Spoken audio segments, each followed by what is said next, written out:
নমস্কাৰ সকলোকে মোৰ চেনেলৰ অন্য এটা ভিডিঅ'লৈ পুনৰবাৰ স্বাগতম জনাইছোঁ। আজি বনাম গাহৰি মাংস। প্ৰথমতে মই গাহৰি মাংসখিনি ধুই লৈ পানীত নিমখ অলপ দি বইল কৰি লৈছোঁ। তাৰপিছত বইল হোৱাৰ পাছতে কেৰাহী এটাত অলপ মিঠাতেল দি তাত অলপ পিঁয়াজ দিছোঁ আৰু পিঁয়াজ দি অলপ মই তাত বিলাহী দি দিলোঁ। তাৰ পাছতে সিজাই লোৱা মাংসখিনি পানীখিনি টুকি মই ইয়াত তেলত দি দিলোঁ। মই তেল খুব কমকৈ ব্যৱহাৰ কৰিছোঁ কাৰণ গাহৰি মাংসত তেল বহুত থাকে সেইবাবে।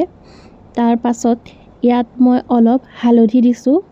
তাৰ পাছত ইয়াত অলপ মই নিমখ দিছোঁ আৰু এয়া আদা, নহৰু, জালুক, শুকান জলকীয়া এইখিনি মই পিহি থৈছিলোঁ সেইখিনি মই দি দিলোঁ। তাৰ পাছত এয়া আলু দি দিছোঁ। আলু দি পেলাই ইয়াত মই ধুনীয়াকৈ পানী ঢালি দিছোঁ উতলিবলৈ। তাৰ পাছত এয়া দেখিছে নহয় উতলিলে। তাৰ পাছত এয়া বাঢ়ি ল'লোঁ ভাতৰ লগত খাবলৈ।